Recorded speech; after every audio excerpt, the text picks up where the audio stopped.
नमस्कार दोस्तों, स्वागत है आप सभी लोगों का एनएस लर्निंग की पार्ट 2 वीडियो में। पार्ट 1 वीडियो में मैंने छंद के बारे में बताया था। छंद की सभी मात्राएं, उनकी संख्या, क्रम, लघु, गुरु, इन सब के बारे में बताया था।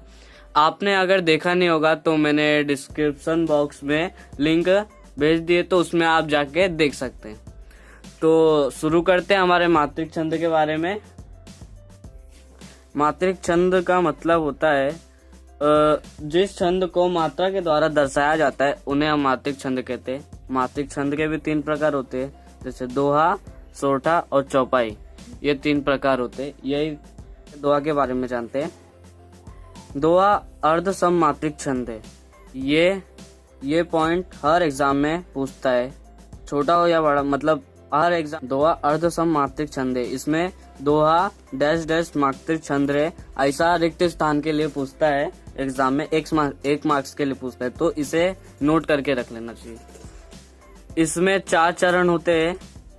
प्रथम तथा तृतीय चरण में 13-13 मात्रा एवं द्वितीय तथा चतुर्थ चरण में 11-11 मात्रा होती है। तो जानते हैं कि इसे कैसे दर्शाया जाता है, 13-13 मात्रा और 11-11 मात्रा। जैसे हमने पहले ही पढ़ा था कि ये जो फर्स्ट वाला रहता है प्रथम चरण, और ये थर्ड वाला ये तृतीय चरण, और ये द्वितीय चरण, और ये चतुर्थ चरण।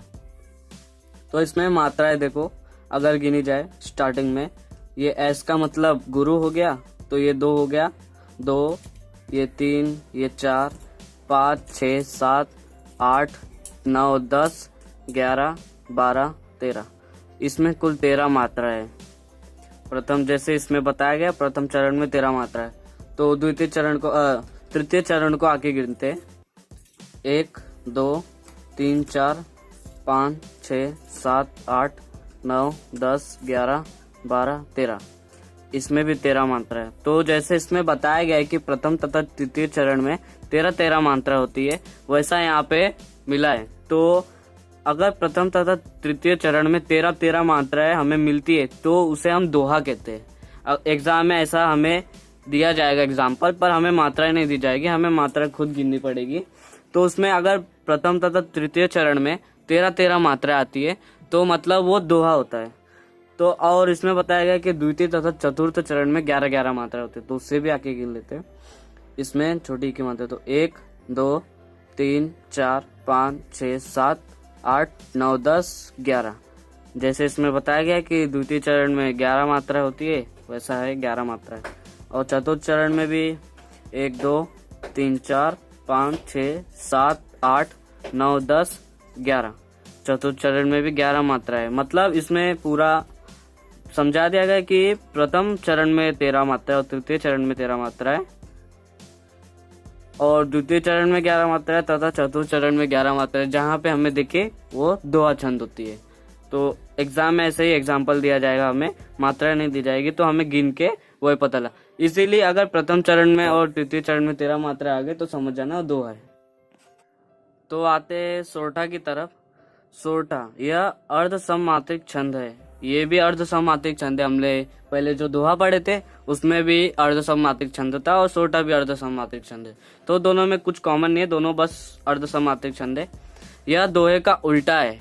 मतलब दोहा 13-11 मात्राओं से शुरू करते थे, पर ये सोरठा में ऐसा कुछ नहीं है, दोहे का एकदम उल्टा है वो। इसमें दोहे के द्वितीय चरण को प्रथम चरण, और प्रथम चरण को द्वितीय, एवं तृतीय चरण को चतुर्थ, और चतुर्थ चरण को तृतीय चरण बना दिया जाता है। इस छंद के प्रथम तथा तृतीय चरण विषम चरणों में 11-11 मात्राएं, और द्वितीय तथा चतुर्थ सम चरणों में 13-13 मात्रा होती। जैसे प्रथम चरण में 13 मात्रा होती थी दोहे में, पर इसमें प्रथम चरण में 11 मात्रा होगी, जबकि दोहे में द्वितीय चरण में 11 मात्रा होती थी, पर इसमें द्वितीय चरण में 13 मात्रा होगी और प्रथम चरण में 11 मात्रा होगी। वैसे ही तृतीय और चतुर्थ चरण के साथ भी किया गया। तो आते गिन के देख लेते 11 मात्रा होती है कि नहीं प्रथम चरण में। तो इसमें 1, 2, 3, 4, 5, 6, 7, 8, 9, 10, 11 बराबर यहाँ पे 11 मात्रा है। तो मतलब ये जैसा इसमें बताया गया कि प्रथम चरण में 11 मात्रा होती है, वैसा है। ये एग्जाम में मात्रा के बारे में नहीं बताया जाता है, उसमें मात्राएं नहीं लिखी रहती है। मैंने मात्राएं कैसे गिनना है, किस तरह से गिनना है उसके बारे में पार्ट 1 वीडियो में मैंने बताया, तो प्लीज आप जाके पार्ट 1 वीडियो देख लेना, तो आपको अच्छे से समझ जाएगा। तो आते तृतीय चरण की तरफ। तृतीय चरण में भी बताया गया कि 11 मात्राएं होगी। गिनते 1 2 3 4 5 6 7 8 9 10 11। इसमें भी बराबर 11 मात्रा है। मतलब ये कन्फर्मली सोरठा है, क्योंकि इसमें प्रथम और तृतीय चरण जैसा इसमें बताया गया था कि 11-11 मात्रा होगी, तो इसमें भी 11-11 मात्रा है। तो द्वितीय और चतुर्थ चरण में भी 13-13 मात्रा होगी। और रिमेम्बर, एग्जाम में मात्राएं नहीं दी जाती है। मैंने आपको मतलब दर्शाने के लिए बताया कि कैसे गिना जाता है, और आप इसमें प्रैक्टिस कर लेना। मेरे पार्ट 1 वीडियो में दिखाया है आप लोग को कि कैसे मात्राएं गिनी जाए, उसमें आप प्रैक्टिस कर लेना कैसे गिनते। फिर आप ऐसे ही अलग से मात्राएं नीचे लिख के प्रैक्टिस कर सकते हैं, ताकि आप कंफ्यूजन ना हो। तो आते हैं चौपाई की तरफ। यह सममात्रिक छंद है। देखिए, जैसे दोहा और सोरठा अर्ध सममात्रिक छंद था, ये चौपाई उन दोनों से अलग है। ये सममात्रिक छंद है, और ये भी एग्जाम में 100% आता ही आता है। इसमें यही खास बात है कि ये सममात्रिक छंद है, और बाकी सभी दोहा और सोरठा में अर्ध सममात्रिक छंद है। ये सबसे अलग है चौपाई, क्योंकि इसमें सममात्रिक छंद है, और ये एग्जाम में आता है। इसमें पूछा जाता है यह डैश डैश मात्रिक छंद है, तो उसमें आपको रिक्त स्थान पूर्ण करना पड़ता है, वहां पे सममात्रिक छंद लिखना पड़ता है। तो इससे भी कंफर्मली याद कर लेना, आप इसका भी नोट बना लेना। इसमें 4 चरण होते हैं। प्रत्येक चरण में 16 मात्रा है।